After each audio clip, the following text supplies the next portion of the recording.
western New York. Buffalo now in a state of emergency as the governor deploys the National Guard for help. This is a very serious storm. Up to 6 feet of snow and climbing. First responders carrying patients to the hospital on foot. The snow's so deep in some places, snowmobiles can't operate. It's probably heavier than anything that we have seen in over 40 years. From the sky, a wall of white.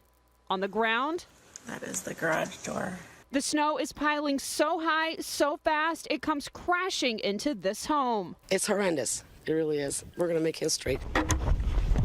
The snowfall up to 5 inches an hour, crippling emergency personnel. At a firehouse in the heart of the storm, a mother delivers her baby girl. We could not get her to the hospital. She was born.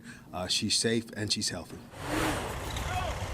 Near Buffalo, an 81-year-old man died after first responders were unable to get him to the hospital in time. The man, one of 3 people dying from cardiac arrest Tuesday while shoveling.